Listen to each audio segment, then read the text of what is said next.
Okay, we start our class today, Kathleen. So in this week, we are going to learn about the visualization using Matplotlib, and we divide it into two parts, yeah, part one and part two. And in week 9, we will be learning about the basic things in visualization using Matplotlib, because visualization is one of the most important thing in data science, because when we can visualize our data, so it will make us easier to understand about the data, right? Instead of we only use the table or CSV files, yeah, and we cannot visualize it, so it will be hard for the data analyze, yeah, data analyze for analyzing the data. And that's why we need to learn about how to visualizing the data.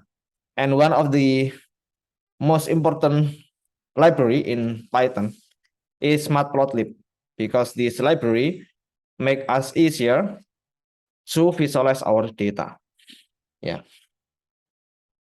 Before we start our class, yeah, we need to review about your exercise in your assessment in week 8, Kathleen. So this is the answer key for our exercise. So yeah, we have two numbers. Yeah, we have two question. Yeah, for the first one is for grouping the actors. Yeah, grouping the actors by its first name, right?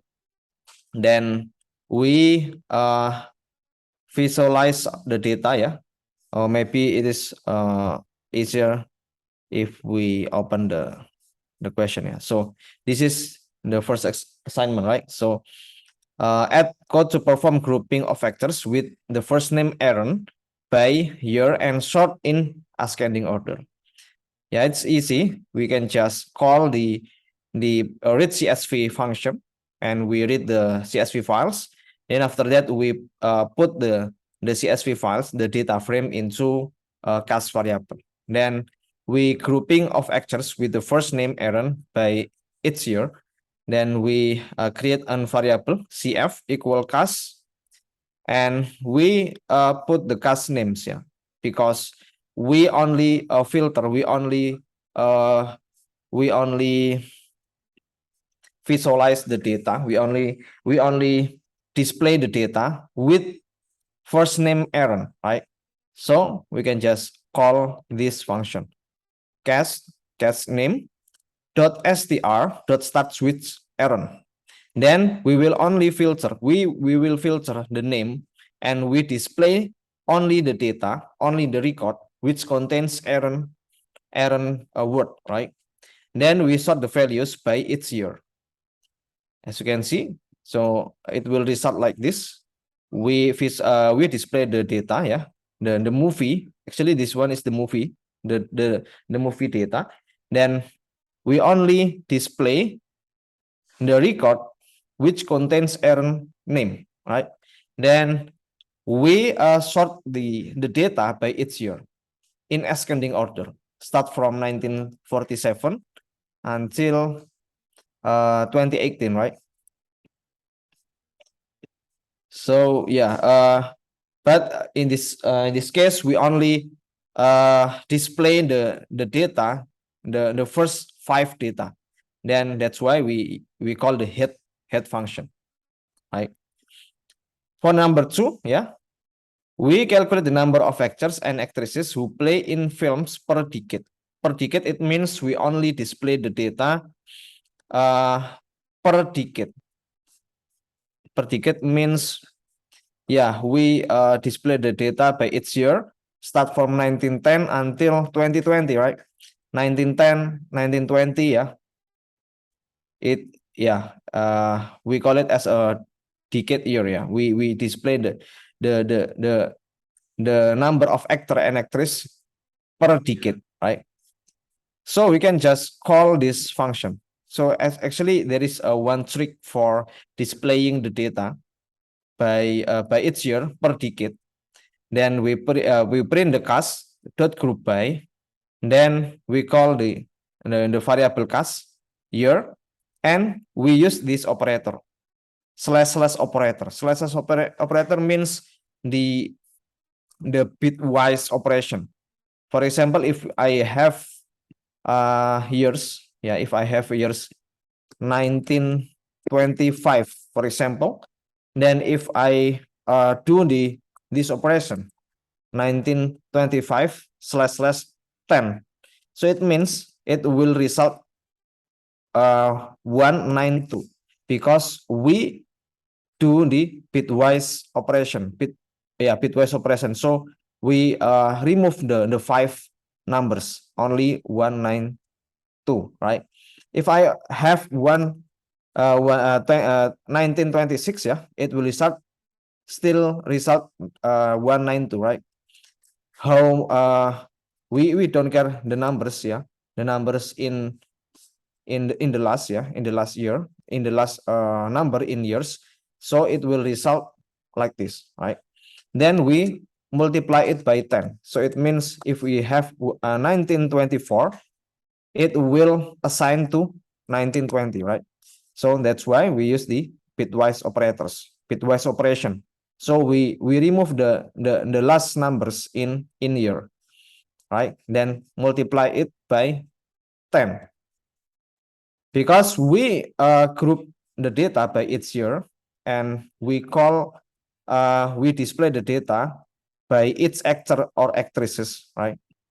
Actor or actresses, the number of actor and actress in a year, right? By each decade. So the second argument we call the type, like this. Dot size, because we want to know about the number of the actor and actresses per decade. So we call the size function. Yeah. Maybe you have other way to display the data. Kathleen, can you show me about your code, maybe? Okay. Okay. So last paper you have done it? Yes. Okay. I don't know. Maybe you attend the class from last semester, but you didn't attend in full weeks, right? Maybe you only attend in specific week, but I don't know. But I think this is the same assignment from last semester. So I think, that's the answer key for displaying the data by its decade, the number of vector and actors. Okay. Okay. So let's start the material. Like I was mentioning before, we will learn about how to visualize the data using Matplotlib library. For the introduction, Matplotlib is a plotting library for the Python programming language, and its numerical mathematics extensions of NumPy. And Matplotlib provides an object-oriented API for embedding plots into application using general purpose GUI toolkits like tkinter, WXPython, Qt, or GTK. So I mean, if we use the Matplotlib, and we can integrate this library into GUI toolkits. In Python, we can use tkinter, WXPython, Qt, or GTK. But in this course, we will only use the tkinter for GUI toolkits, and we can integrate, we can visualize the data and display it into tkinter GUI toolkits, And Matplotlib is a Python 2-dimensional plotting library for data visualization and creating interactive graphics or plots. Using Python's Matplotlib, the data visualization of large and complex data becomes easy. Actually, Matplotlib only support for 2-dimensional plotting, not 3-dimensional, but 2-dimensional plotting. But there are some tricks in Matplotlib, for displaying the data in 3-dimensional form. I mean, if we have 3-dimensional data, we can still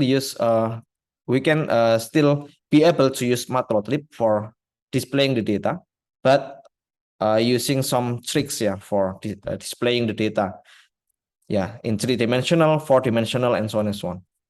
We will discuss it later. So why Matplotlib? Multi-platform data visualization tool built on the NumPy and SkyPy framework. Yeah. In this case, we only use the NumPy framework, right, for getting the data, for displaying the data, and therefore it's fast and efficient. It possesses the ability to work well with many operating systems and graphic backends. Yeah. And it possesses high quality graphics and plots to print and view for a range of graphs such as histogram. We can visualize the data in histogram, bar charts, yeah, pie charts, scatter plots, and heat maps. And it also support for the high quality graphics. It means after we visualize the data, we can save the image, yeah, into our directory. Yeah, for all matplotlib plots, we start by creating a figure and an axis. In their simplest form, a figure and axis can be created as follows. So actually, the basic things in matplotlib, we have two components, a figure and axis. So what is figure and axis? Figure can be thought of as a single container that contains all the object representing the axis, graphic, text, and labels. So I will give an annotation here. We have a figure and axis, right? Figure and axis. Figure means the container of the plot, right? So the figure will contain more than one axis. And this one is the axis, right? The axis is a bounding box with ticks and labels, which will eventually contain the plot elements that make up our visualization. So it means we have figure that contain more than one axis. But in this case, we only have one axis in one figure, right? Figure and axis. Figure means the container of the axis, the container of the graphics, yeah, the container of the graphics. And inside one figure, actually, we can plot more than one axis. But in this case, we only one axis, right? But in other example, yeah, in other example, maybe we can have more than one axis into one plot. Like, for example, we have 4 axes like this. Yeah. On each axis will contain a graphics. Yeah. So I will give an annotation here. This one is the figure, and this one is the axis. This one, and this one is the axis. The axis, right? So in one figure, it can be contain more than one axis. But in this example, we only one axis in one figure. And the first thing that we need to do for using the matplotlib, we import the library first, yeah. Import matplotlib.pyplot SPLT. Then we import the NumPy because we want to visualize our NumPy data. Then this one is for choosing the styles for our matplotlib. We use the Seaborn white grid styles. I don't remember how many style that we can use. Yeah, you can read on the matplotlib documentation for the styles for the matplotlib. Then this one we call the figure equal plt.figure for creating a figure in our matplotlib. Then the ax equal plt.axis because in this figure we only have one axis, so we call the axis function, then plt.show. I think it is more easy if we directly implement this code. So I will open my Google Colab.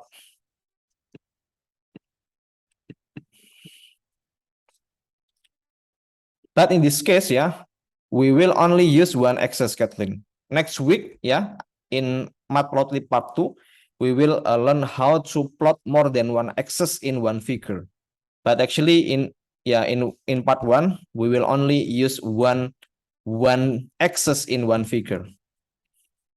DSP week 8. Matplotlib part 1. Yeah. we import the NumPy here, import NumPy as NP, then we import the matplotlib pyplot as PLT.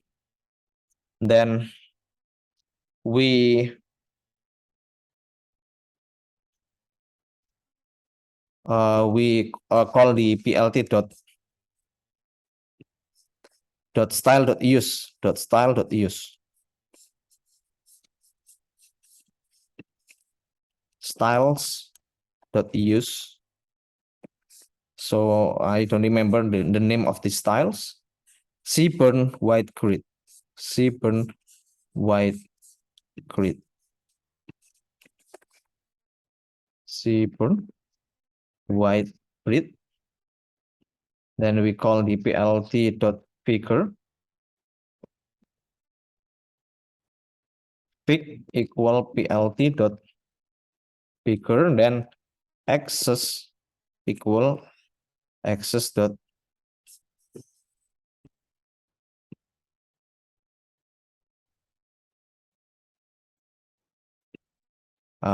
plt.access, sorry, plt.access. So this one plt.access, because we only have one access in one figure, then plt.show.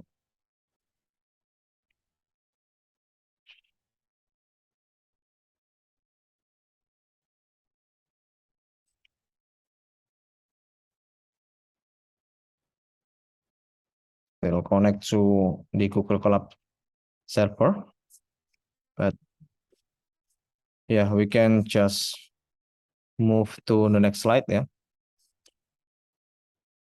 Yeah, so actually we only have one access and inside one figure, right?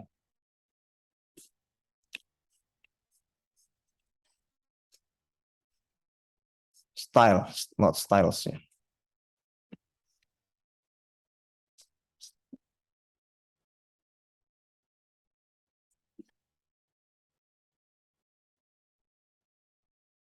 Okay, yeah. So this one is the basic things in matplotlib. Yeah, we plot a figure and an axis inside our figure.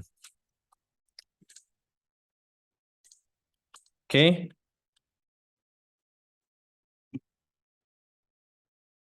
Any question, Kathleen, for plotting a matplotlib? Yeah, I think that's very basic things. Yeah, in matplotlib. Yeah. Any question? Okay. Wait.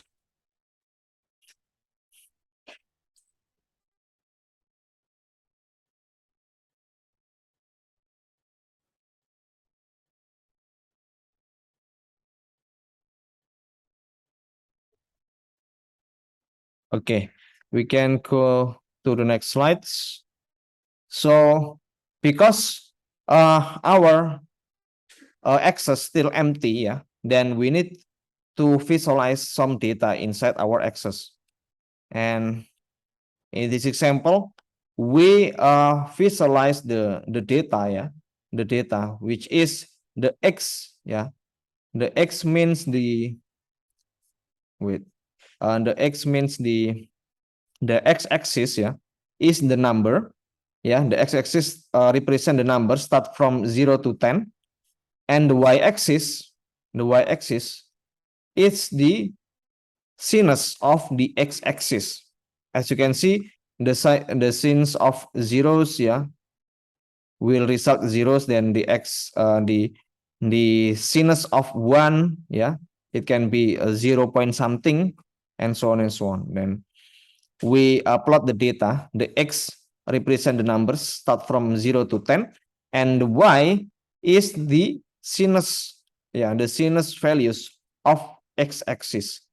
As you can see here, we can just create a variable x equal np.linspace 0 to 10, and the y, yeah, the y is the sinus of x. Yeah.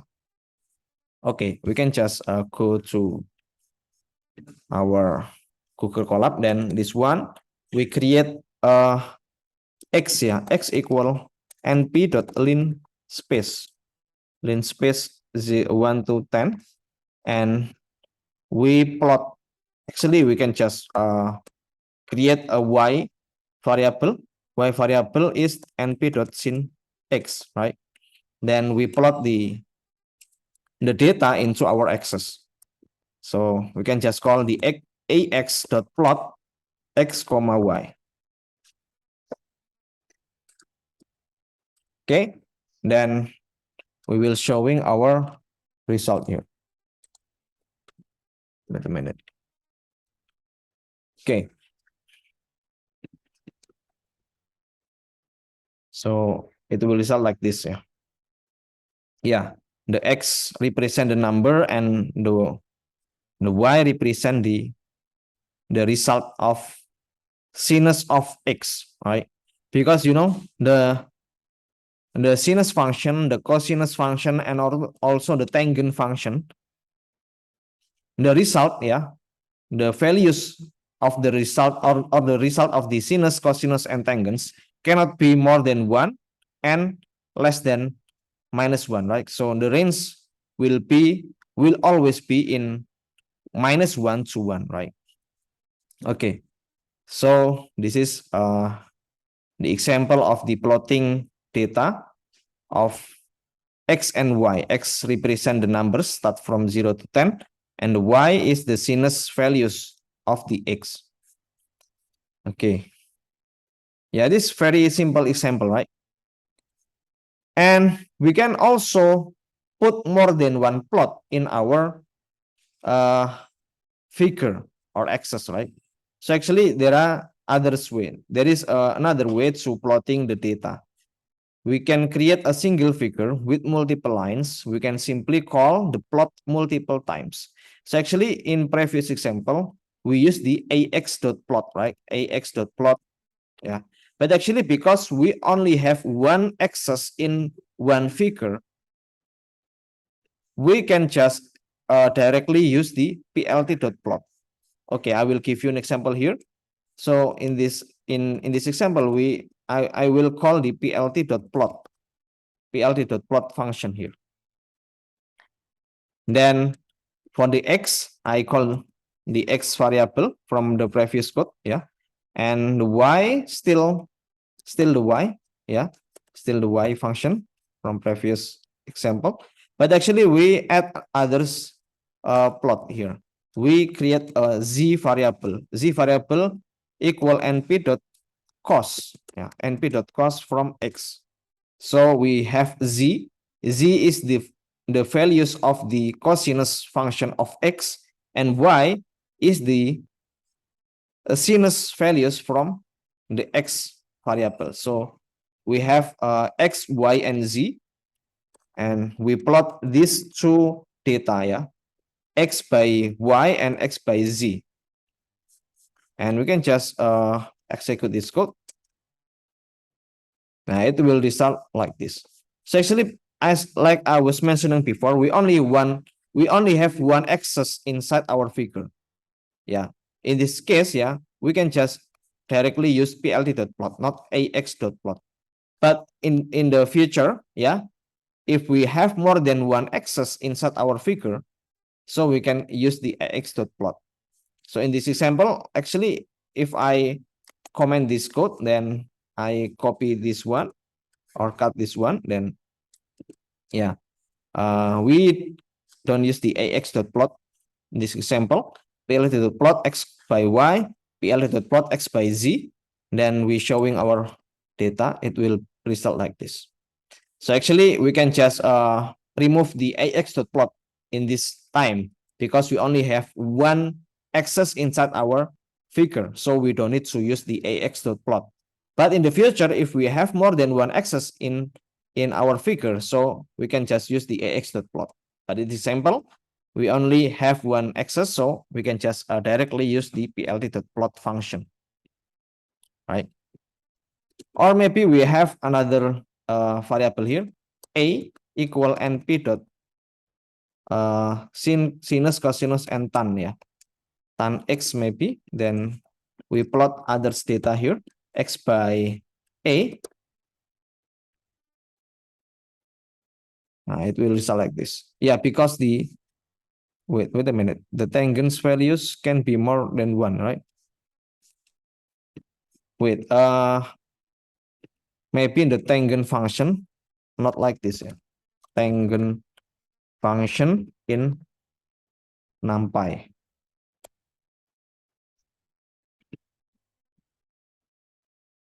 NP.10. Wait.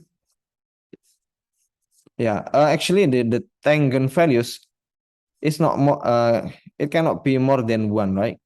Or below the -1.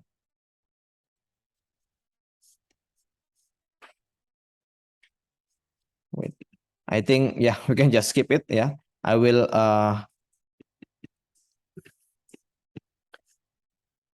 finding the solution after this. But actually, yeah, we use the sinus and cosinus first. Yeah, so we can just remove this one. Maybe the function of tangents not NP.10. Yeah. Okay, so this one we have the values like this.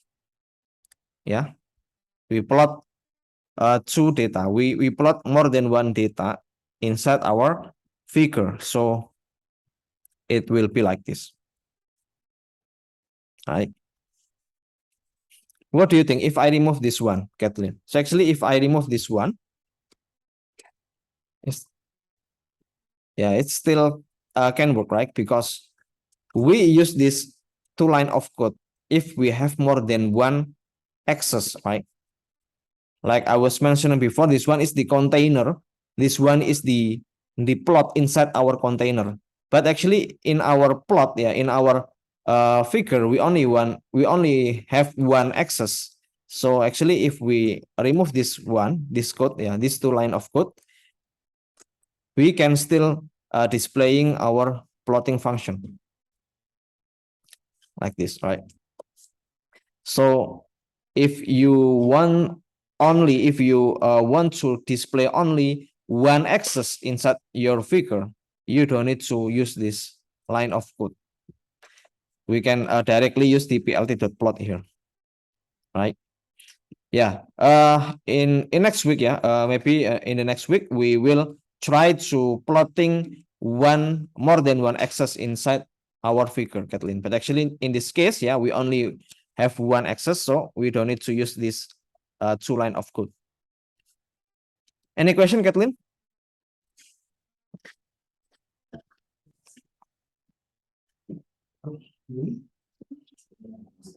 Yeah. Check in the clock.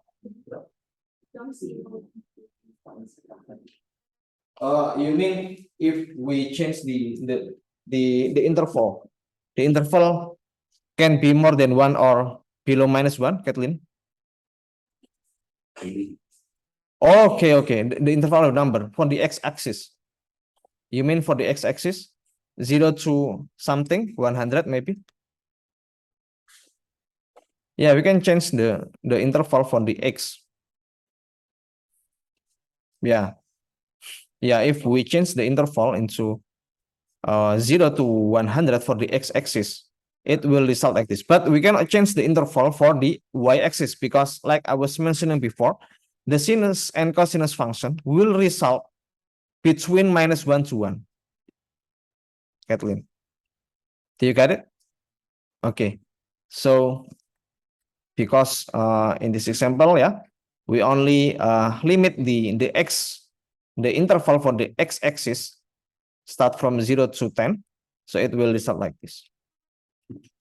But actually, if I put others variable here, np.10, like this, yeah, it will result, the result, it can be more than one. So actually, I don't know, maybe, yeah, it can be greater than 50, right? It can be greater than one, right?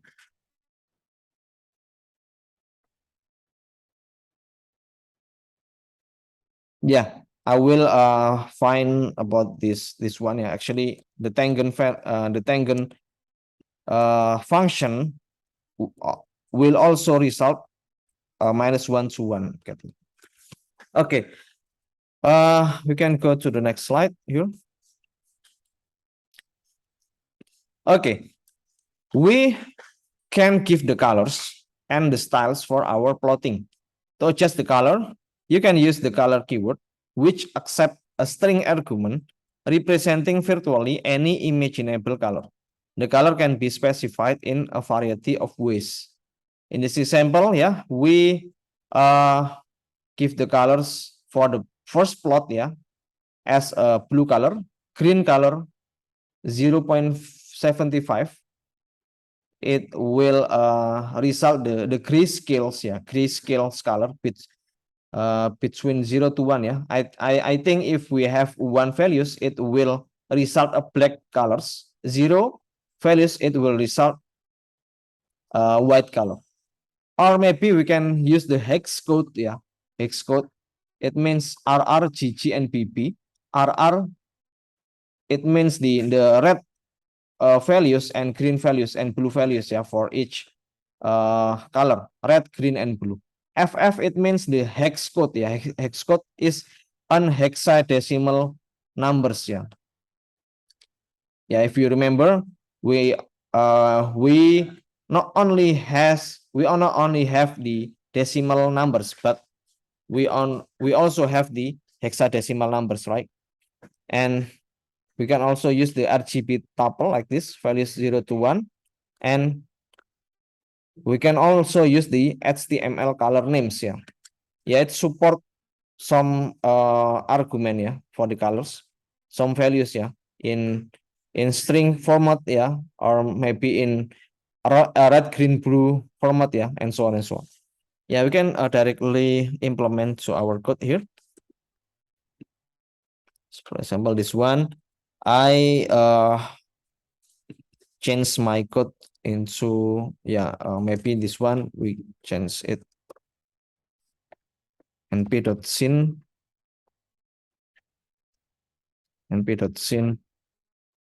x, yeah. Can just copy it 5 times, 1 2 3 6 times, 5 6 6 times.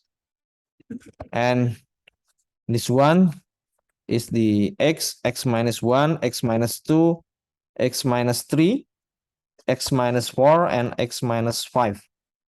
Right. Then we give the color argument here. Color equal, for the first one, we change to blue. With this one is blue, right? The color is blue. And this one is the color is green, yeah, blue and green. Yeah, we try for our first 2 plots. Then for the next one, we give the colors variable again. This one is for 0.75. So it means the color will be grayscale because 0 represent a blacks, yeah. Yeah. Maybe I can just comment this code. Yeah. It will result a grayscale line, right? But if we change it into zeros, it will be black. Yeah. 0 blacks, 1 is white. Yeah. What about 1? Yeah. It will give us a white color. We cannot see it, right? But yeah, for the 0.5, it will grayscale, right? Or maybe we can just change it into 0.75. And for the fourth plot, we use the red, green, and blue values, yeah, using FF, DD, and 4.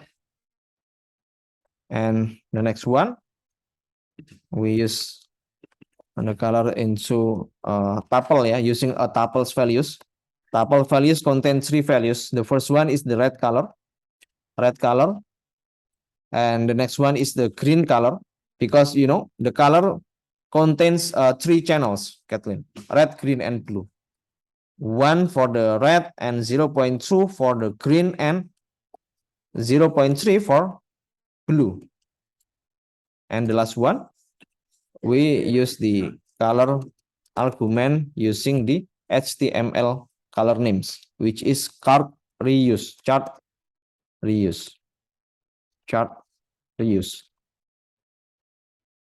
Yeah. So this one is the, yeah, we have more than one plots in our figure.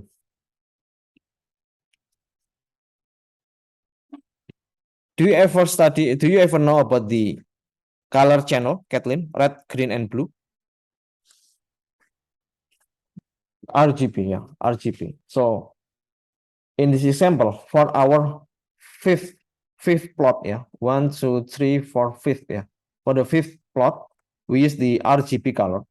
It means one, we have one values for the red, 0.2 for green, and 0.3 for blue.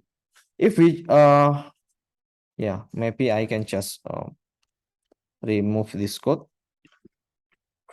What do you think if I change it into 0, 0, and 0?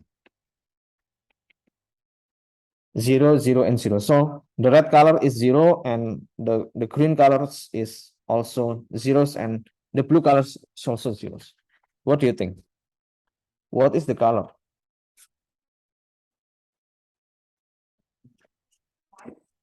No, not white, but black. Yeah, 0, 0, 0. It will give us the black color, but 1, 1, and 1, this is the white color, like you mentioned. Yeah, we cannot see it, right? Because the line is white. 0, 0, 0, it means black. 1, 1, 1 means white. And what about 0.5, 0.5, and 0.5? It will result the gray scale, gray color. Yeah. Yeah, and that's on we can use the RGB color, yeah, for giving the color for the our line in plot. Okay, so we can just go to the next slide.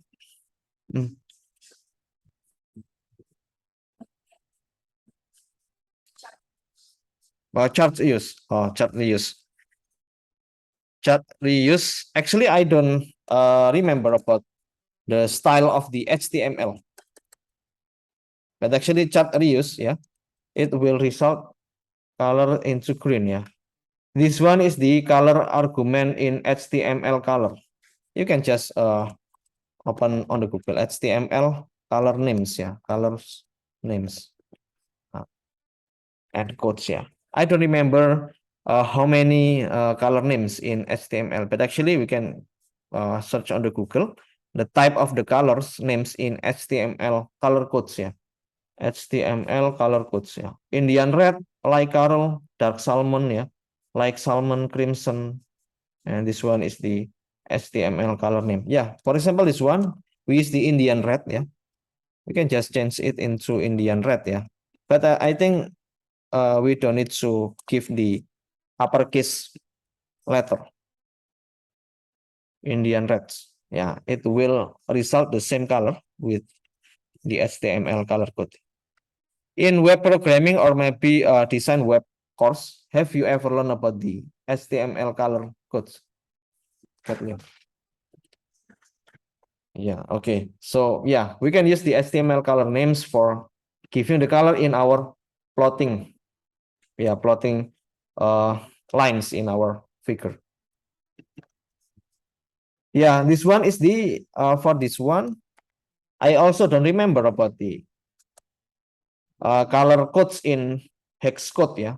So actually in this one, yeah, we also have the hex code for each color codes in HTML, right? For this one, like Carol has the hex code F0x0x0, and the RGB code is 250, 128, and 128, yeah, and so on and so on.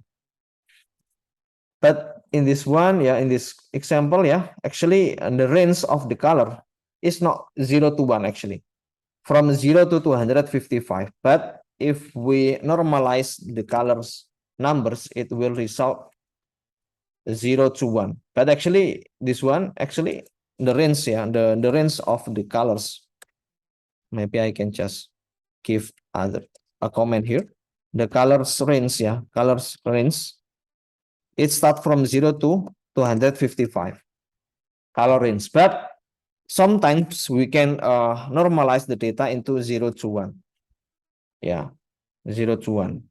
For example, we have a color 255, it will normalize into 1, or maybe we have 128, it will be normalized into 0.5.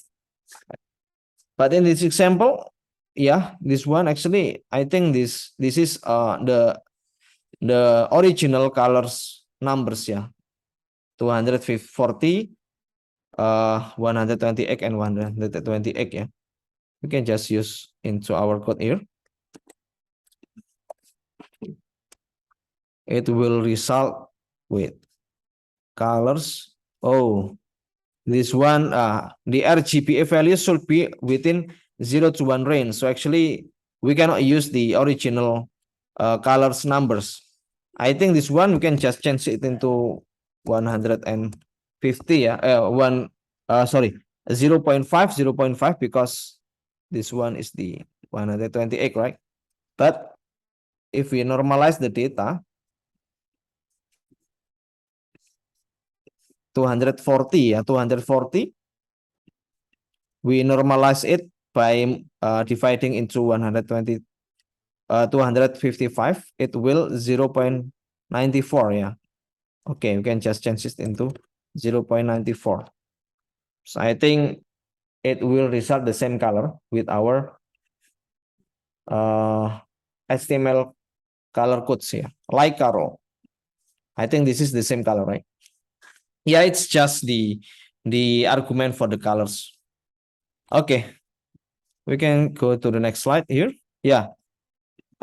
This one, is still discussing about the line colors and styles. The line style can be adjusted using the line style keyword.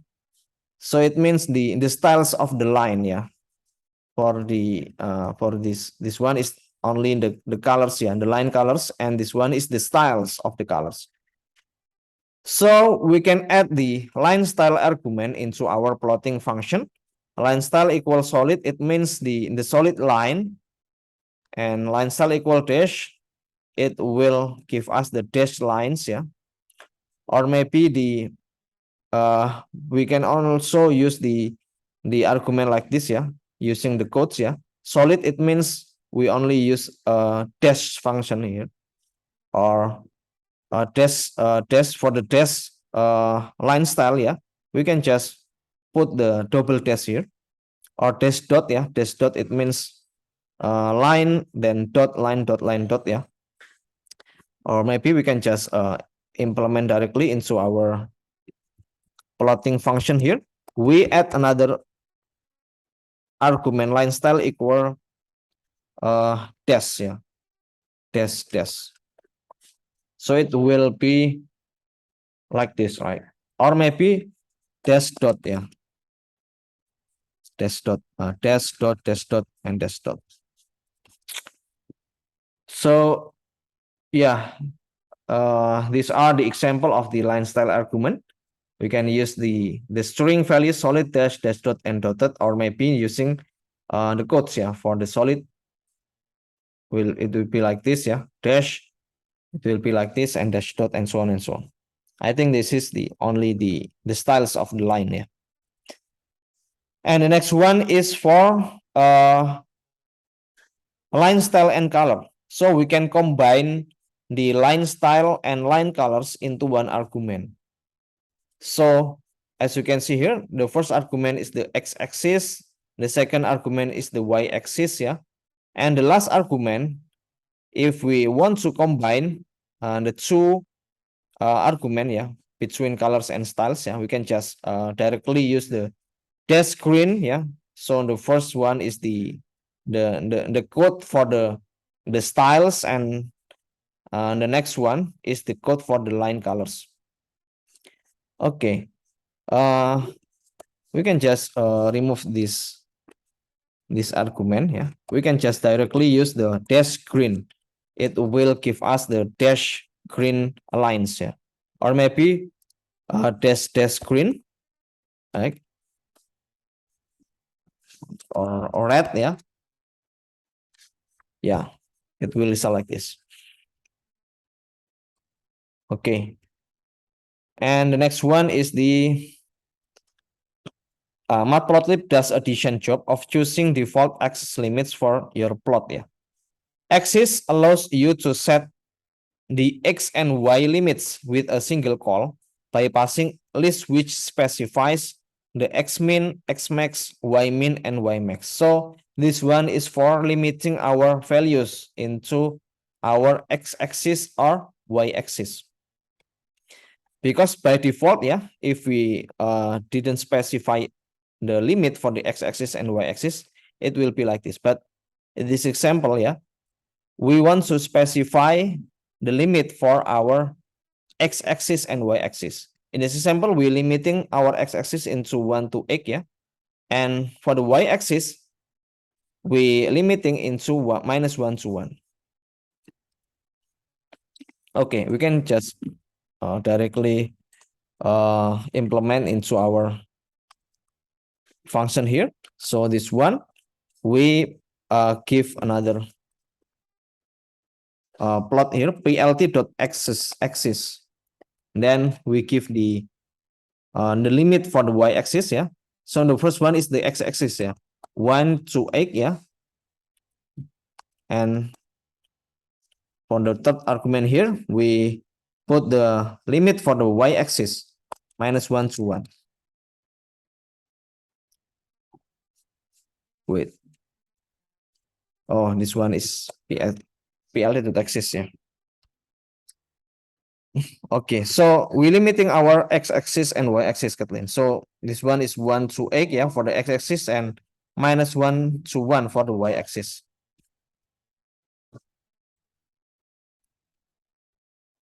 Okay, we can also use the equal argument, yeah, for the axis function, yeah. So actually equal, yeah, allows even higher level specification, such as ensuring unequal aspect ratio, so that on your screen, 1 unit in x is equal to 1 unit in y. So I mean the x-axis and the y-axis has the same or equal aspect. Yeah, as you can see here, this one, yeah, the gap between this point in this point, yeah, it will be like this. But yeah, if we compare with the the x-axis, yeah, one, I mean, if I plot a point here, wait,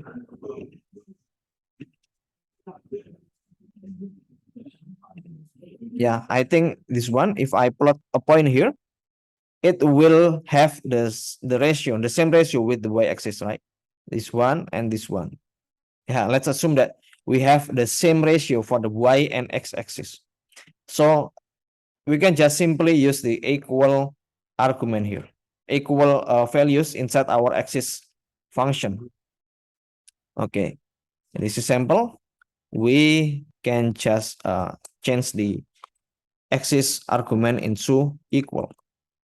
So it will result like this. Yeah. Each point in x and y will be equal, right? This one is 2 and in this one is 1, so the ratio will be the same. Okay, for the labeling plots, yeah, I think this is only give the label for our plot here. We can use the x label and y label for giving the label for our x-axis and y-axis. And PLT the title, it will give us the title for our plot here. Okay, we can just call I think this one, we can just remove our previous code here. We give the PLT to title into a sine curve because we want to give the title for our plot here. For PLT to x label is the x, yeah, and for the y label is the sinus of x. Okay. Okay, a sine curve, the X and the Y.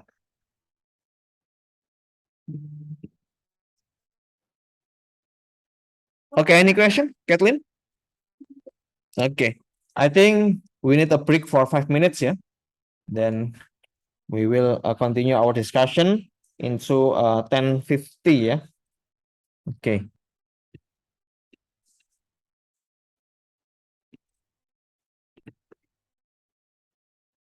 Okay.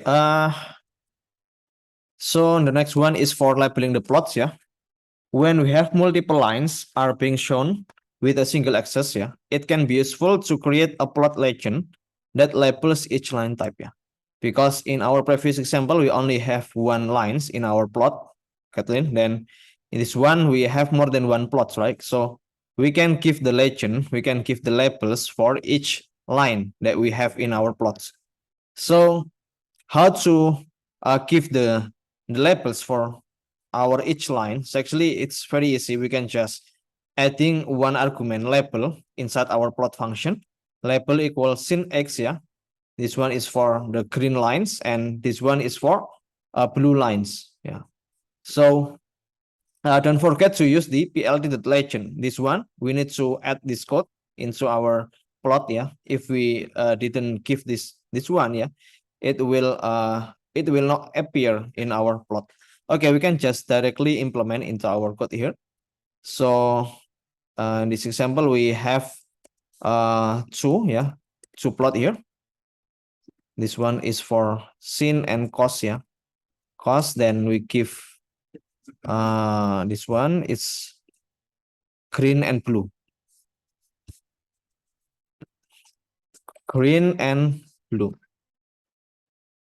Okay, and then we give other argument labels equal sinus x and cos x, yeah. Sinus x, sin x, and cos x.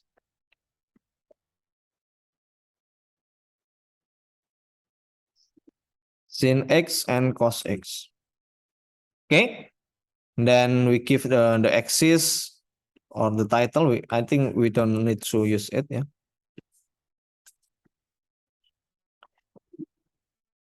Okay, then don't forget to add the plt.legend. Yeah, plt.legend. Okay, so we don't give the x label and y label, I think. So we can just follow the code in our slide. Then we have a two plot here, sinus and cosinus. Then we call the legend function here. And then it will result like this. Okay. Yeah, the sinus and cosinus. By default, it will be placed into blank spot, yeah. I think, yeah, the legend function will automatically detect the place that is can be used for representing the labels. But what happens if I comment this code? Now it will be there will not be the labels inside our plot here. So we need to call the legend function here. Okay. Okay, we can just go to the next slide here. So next one is for customizing the plot legends. Plot legends give meaning to a visualization, assigning meaning to the various plot elements. Next week, we previously saw how to create a simple legends. I mean next week we will adding a more advanced. Yeah, I think this is not. It's a typo. Yeah, next week we will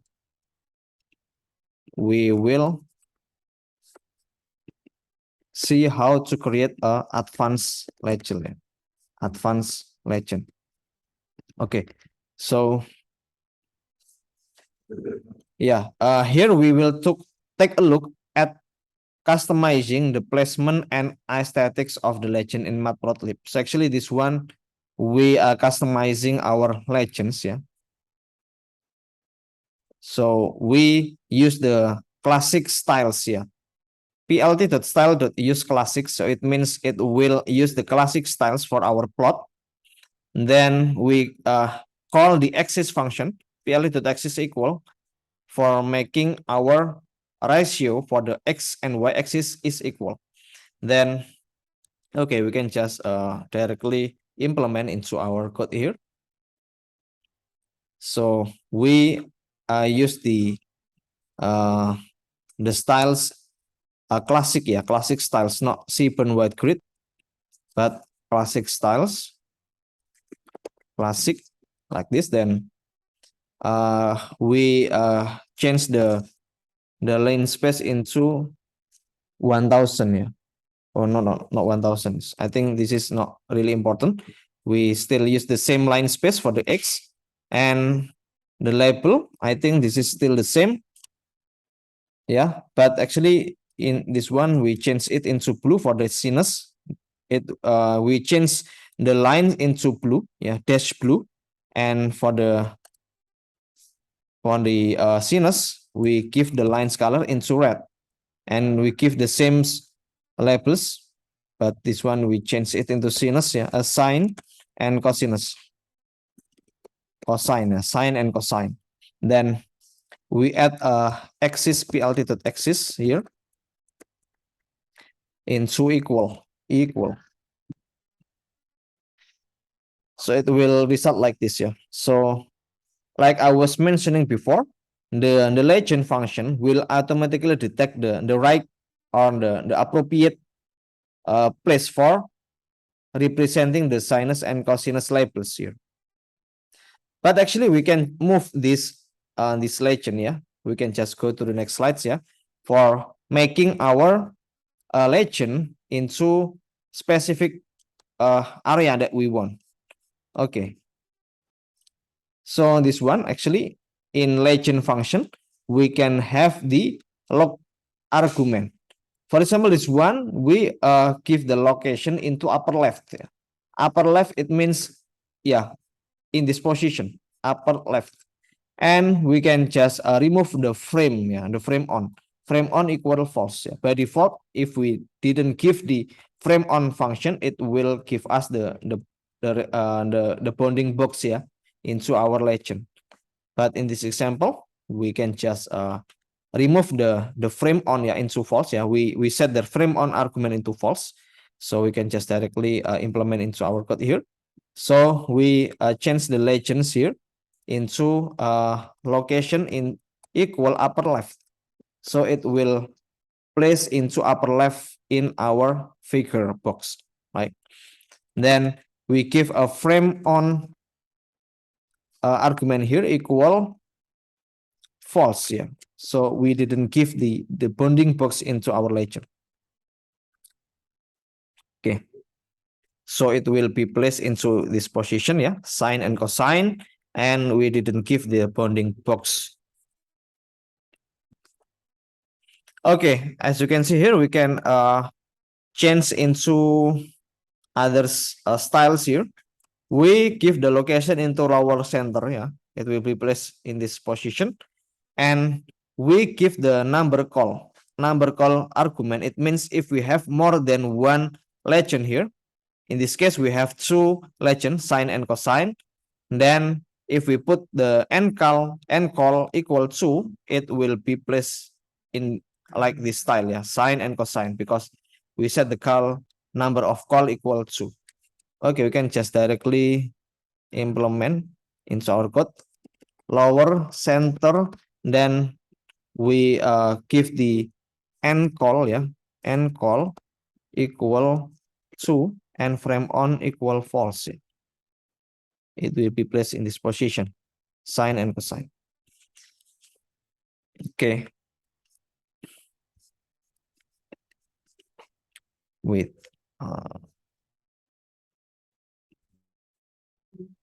okay. Okay. So yeah, for the next slide, we can also use other styles here. we give the fancy box equal true. So it means the box will be filled by the grayscale colors, yeah. Then fancy, it means it's like have a shadow in our box here. Then frame alpha equal 0.5, yeah. Then shadow equal true, yeah. Shadow equal true, it means this one, yeah. Fancy, I mean this one is not what is it called? Is in Indonesia we can just call it as it's not 100% 90 degrees, yeah. 90 degrees sudut, yeah. I mean this one is not directly, we can just in Indonesia we can just call it as, yeah, it's like not 100% corner, right? Okay, then we gave the frame alpha equal 0.5, border path equal 2, yeah, and we show it into this style, yeah. Okay, you can, I think you can just try it by yourself, Kathleen. So this one is just for giving the style into our legend, yeah. Okay, sometimes when designing a plot, you'd like to add multiple legends to the same axis. Unfortunately, Matplotlib does not make this easy by using the standard legend interface. Yeah. It is only possible to create a single legend for the entire plot. If you try to create a second legend using PLT.legend, it will simply override the first one.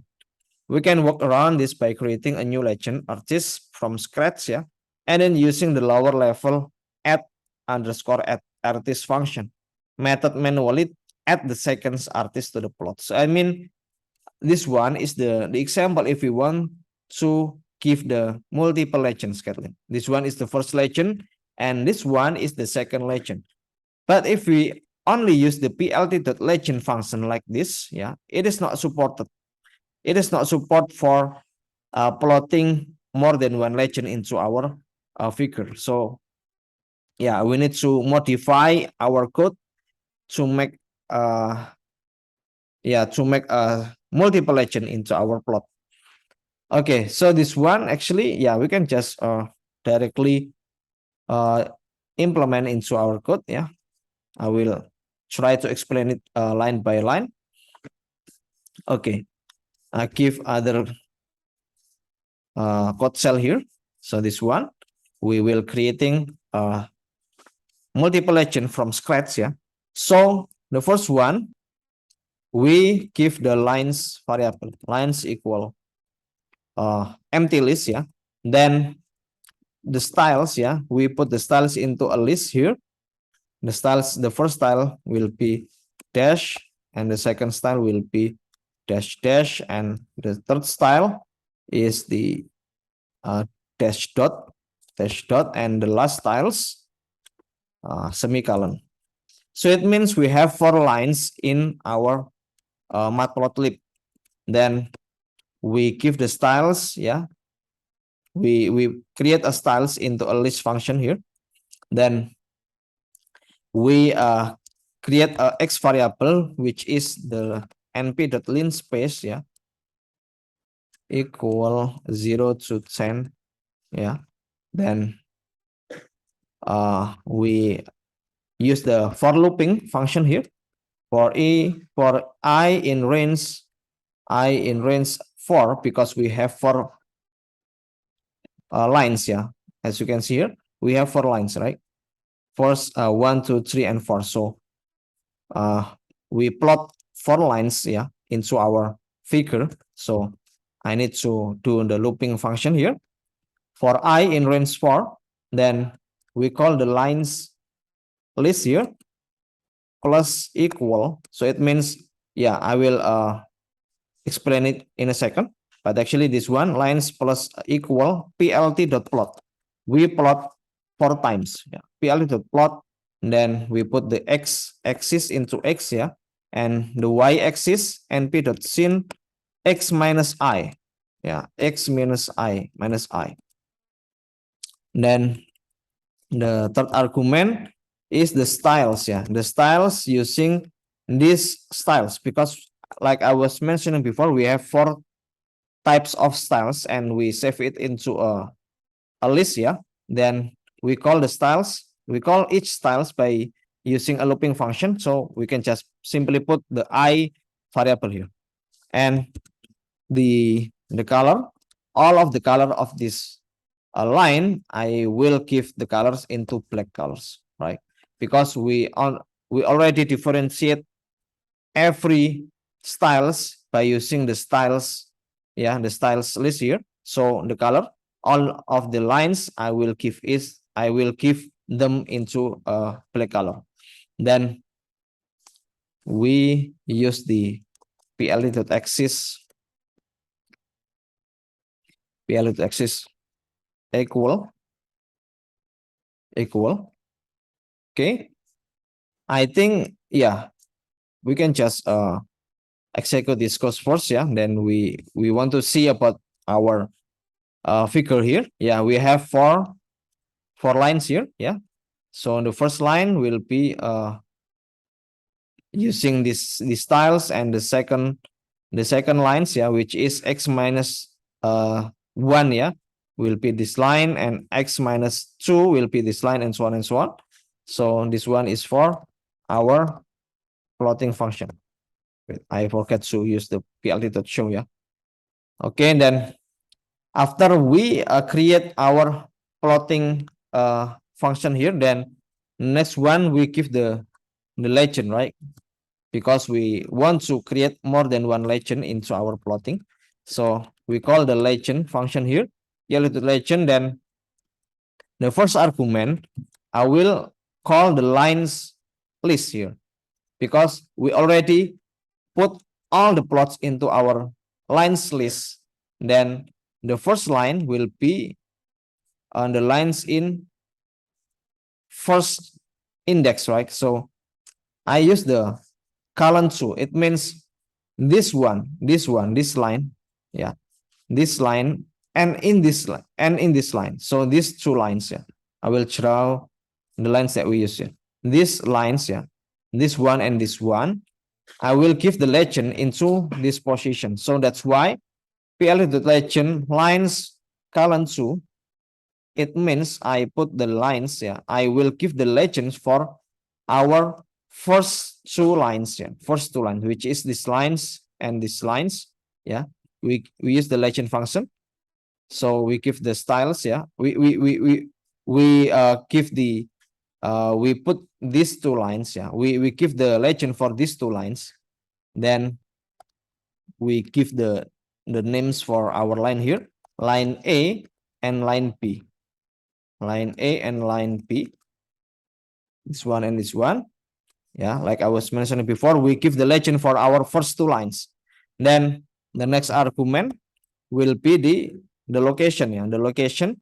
I want give the legend for our first 2 lines into this position. So our legend will be placed in this position. So the location here, I use the upper right. Then the frame on, I put the frame on, I give the frame on argument into false. Okay. Okay, so like you see here, Kathleen, so we have two legend here, line A and line B. But for the line C and line D, I want to place it into this position. So that's why we call it as a multiple legend. We have more than one legend in our figure. So this one is the first legend. What about the second legend? The second legend, I will use the something from matplotlib, yeah, matplotlib dot legend, import legend. So this one is the second legend. I will call the legend library, yeah, legend legend function for the matplotlib legend. Then we create a leg variable here, equal legend ax, yeah. So I forgot to put the ax here. This one is the ax equal plt.access here. So I mean, so actually this one is for representing our access, yeah. Like I was mentioning before, we only have one axis in our figure, right? So we can just call the AX here. We create AX equal PLT to axis. It means it will represent our axis in this position. Yeah, this is the axis. So because why we should call the PLT to axis, because the legend function here need the axis, yeah, for the argument. So this one I will give the second argument into lines to column. So it means I want to give the legend for our third and fourth lines here. Then the third argument will be the label for our legend, line C and line D. Yeah. Line C and line D. Then the location. The location, I think we put the location into lower right, yeah. Then the last one is frame on equal false. Okay, then this one we put the AX dot add artist like, so it will result like this. Yeah, so we have a multiple legend here, the first legend and the second legend. Okay, that's how to create a multiple legend into our figure. So yeah, that's why we need an access here, right? Because the legend function only support if we have the access attributes or access variable. Okay, I think we need take a break again, Kathleen, because there is another. If you have any question, you can ask me, yeah, after a break, yeah.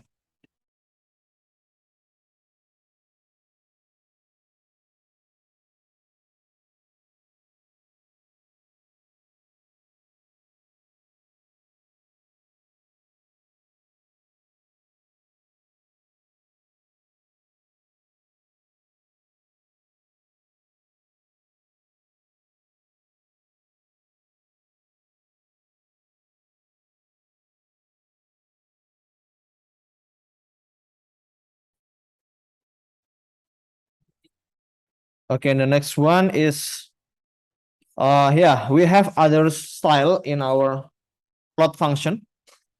I mean for the plot function, we draw a line into our figure, right?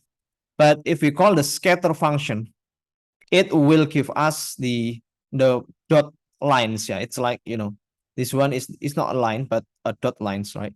So a second more powerful method of creating scatter plot is scatter function, which can be used very similarly to the plot function.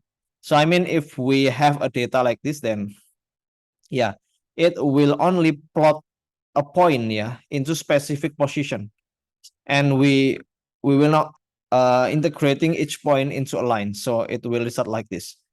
So yeah, in this example, we create a np.linspace 0, 10, 30. 30, it means the number of point that we have. You can count it by yourself, Kathleen. 1, 2, 3, and so on and so on. It will be a 30 points. So I mean, this one, the third argument in linspace function is the number of point that we plot into our figure. So 0, 10, it means the limit, yeah, the limit of the x-axis, yeah, 0 to 10. So the limit of the point will not be more than 10 or below zeros. Then 30 is the number of point that we have. Okay, we can just directly implement into our Google Colab here. So we create others style of plotting function here. Okay, so in this one we create x equal np.linspace 0, 10, 30. Then y equal np.sin x, yeah, sin x. Then we call the scatter function, scatter x comma y comma marker equal O. Okay, it means the marker it is the point styles yeah equal O. Then plt.show. Okay. So it will result like this. Okay. Because we already use the previous styles, yeah. So actually, this one is the style used at classic, yes. It still use the previous style, yeah. Because after we execute our previous code, then we set the style to classic, yeah. Then the next code that we type here for the figuring our plot, matplotlib, then it will still use our previous style. Okay. Okay, for the scatter function, I mean, we have other slide here. We have a remaining slide, but I think this one is related to our discussion next week, Kathleen. So I think that is enough for us to study into a scatter function until scatter function. Then for the scatter plots here, for representing more than two-dimensional data, which is we have a data that has more than two columns, then we can use the scatter plots for visualizing the data. So I mean, for the scatter plots, yeah, we will discuss it in more detail next week, I think, because it is related into our discussion next week. So I think that's all for our class today. Kathleen, do you have any question about the matplotlib function? I mean, sorry. Okay, it's clear. Okay, so actually, there is an exercise for this week, yeah, Kathleen. This is only use our plot function, not scatter function, but plot function, right? So you can download the files in ULS, yeah, from ULS. Then you need modify about how to represent the plot like this, yeah. I mean, this is the representation of the data per.csv data, but actually you need to add a group by function so you can represent or visualize the data like this. So you cannot directly use the per.csv files then plot the function like this, but you need to pre-process the data first. You need to group by you need to call the group by function maybe or pivot table, then you will be able to visualize the data like this. Okay. Oh yeah, Kathleen, for the next course, yeah, until the end of this semester, we will use this class, yeah. Every Tuesday using this class, or maybe we can do it online, but I don't know. Maybe there are some situation that I will make the class online, but by default we use this class every Tuesday in 9:45, yeah, in this class, yeah. So don't forget to come to this class. I think this is your first time to come to this class, because I know when I go into the TC4, then I saw you walk to there. I don't know. So I mean I think that this is your first time. Then I know that you don't know, yeah, this class, yeah. Maybe in MOP you come around to this building, I think MOP. My MOP is online. Online. Oh yeah, yeah. Because you are 2021, yeah.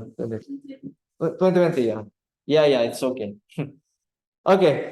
Remember this is our class, yeah, for the next week. So yeah, that's all for our class today, Kathleen. Thank you for your attention. Don't forget to fill the online attendance. We will